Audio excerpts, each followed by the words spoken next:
So here I'm going to teach you how to do step flashing the proper way. You can see the old flashing here, we've left that on there.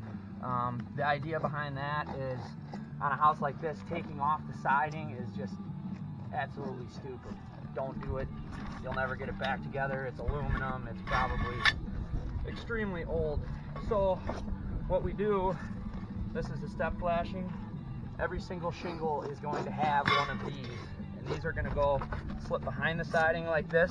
You're going to bring it down to your reveal line, which is this line right here. You're going to bring it just so above that so it's not showing. I nail them, one nail, and here I have my pieces, so you can see how that goes. It's covering that, and nail this shingle down, and we're going to continue on. Now each one of these is going to overlap between every shingle. Nail that. Got another shingle.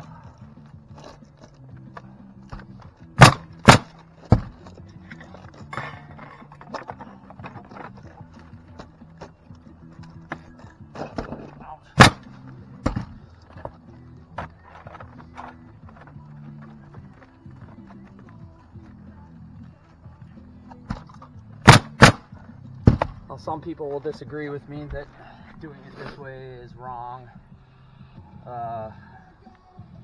I've never had any problems with them leaking on walls like this. Even sometimes if you have 3 tabs and you already have step flashing on there, you can reuse it. It doesn't necessarily have to go down to the reveal line if you're reusing it. As long as you're over one and under the other, it's not gonna leak. And if it's leaking, you probably did something wrong. That is how you do step flashing. So this is exactly what I'm talking about, and I just noticed this. But we're putting in step flashing along here, and there's old flashing behind there. And like I was just saying, how you don't want to take off the old siding or it's unnecessary. Although we do siding, we are not getting paid to side this house. And by taking siding off, we're just wasting time.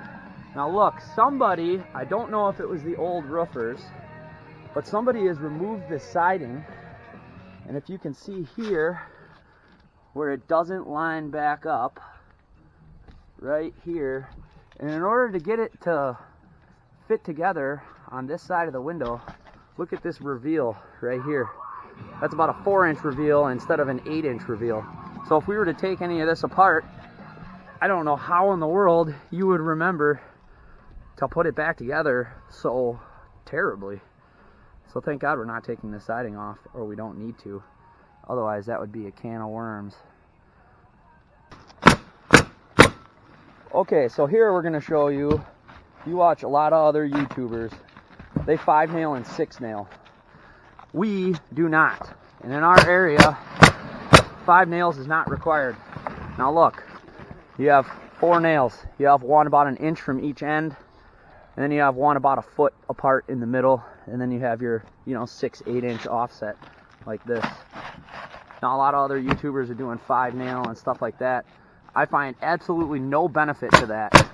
Not only if you're a professional roofer and you do a lot of roofs, can you save a lot of time with that one nail. Makes a huge difference throughout the course of the year. Say we do 50, 70 roof projects a year, sometimes more. All that extra time and money buying more nails, and not only that, but on a low slope roof like this, you have more potential leaks with 5-nail or 6-nail. Now in some areas it's required. If it is, you can't really get away from it, but in our area it is not required. We never have shingles blow off. If anything we have blow off, it's ridge shingles, and we've been 4-nailing going on at least 10 years now. Okay, so here, like I showed you yesterday, I don't know exactly what you would call this, but this is basically a dead wall. Here's the peak. Well, here's the peak right here. We're not doing this side. We're just doing this side. So here you're going to have your step flashing along here, but here's a dead valley. So there's the bottom of the roof going down there, and here's, I don't know, a dead wall, dead valley. Basically all your water is gonna run right down into here and get stuck. So I'm gonna show you what I do to prevent any leaking in a spot like that. This is kind of a tricky spot, and I see a lot of professional roofers botch this. Either it's incompetency, laziness, or maybe a little bit of both. So here you have your chimney flashing. This is a cut-in chimney flashing, and this is basically just a scrap piece of metal out of the back of my truck. Now what I did here was I bent it right there on my brake, which is a bundle of shingles. But then you're gonna mark a square line across here, and you're gonna cut it. Now you're gonna fold this with this part being on top of this part for water flow, because water is gonna go this way. Okay, so you're gonna have it like that. Now this is gonna go up underneath here, and then I will add water stop, it's called. We use this for roofing. It's kind of like a butyl sealant.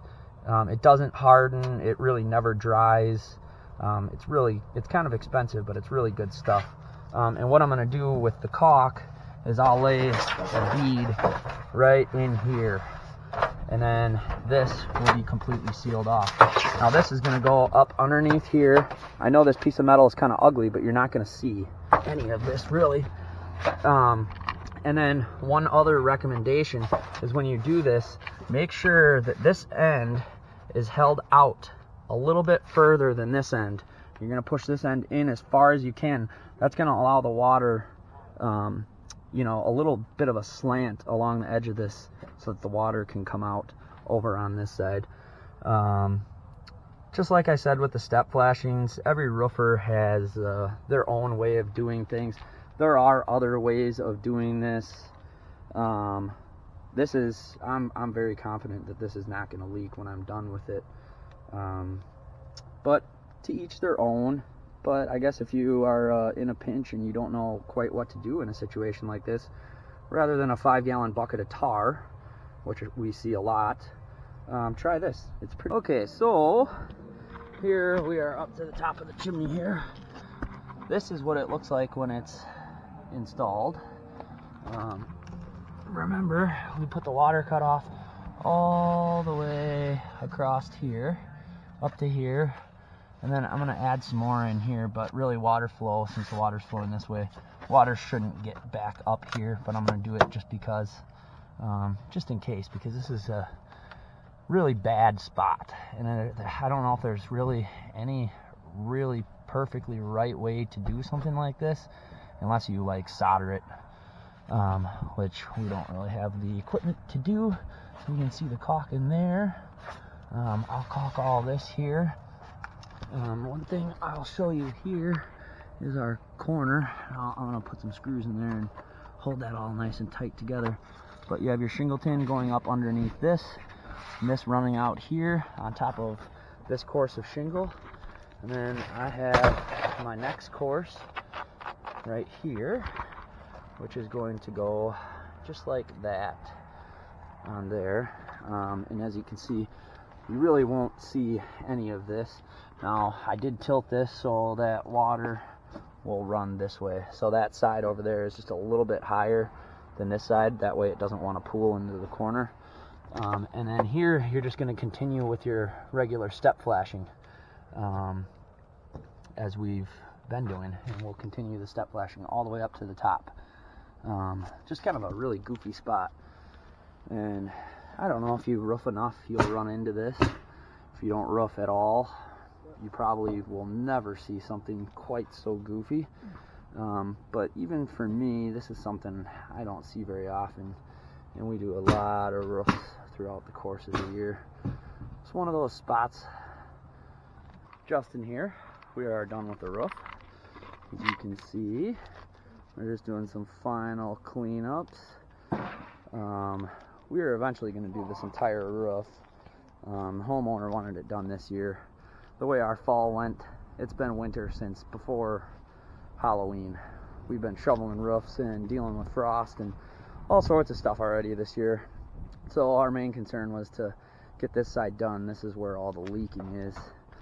So we should have it all wrapped up. You can see all the flashings all done. Everything here. You can see it's nice and straight.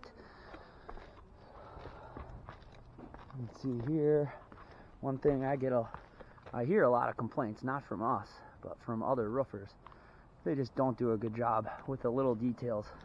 Cleaning up gutters, cleaning up the ground. I hear it all the time. But this is done.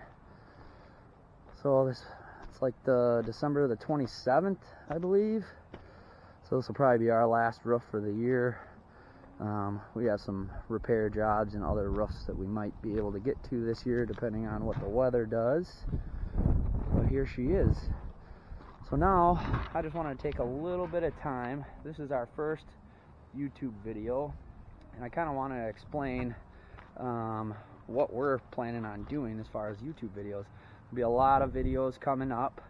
I watch a lot of other construction guys and YouTube roofers, and I find that, you know, one guy's the fastest and one guy's trying to make the most money, and they're teaching you all that kind of stuff. My goal is to teach some of the intricacies of roofing, which you don't see a lot.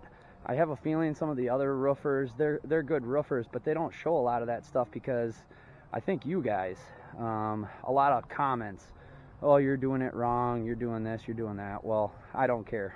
I'm going to show you how I do it. We do a lot of roofs throughout the course of the year. We're just a small business here in Wisconsin. We do a lot of roofs. We have very little problems with our roofs.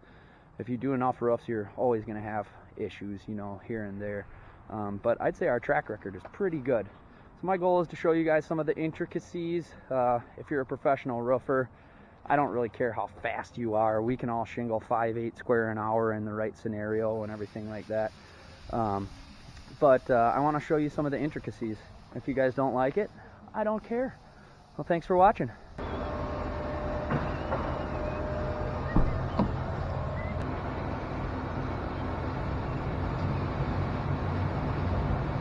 Frozen, ain't it?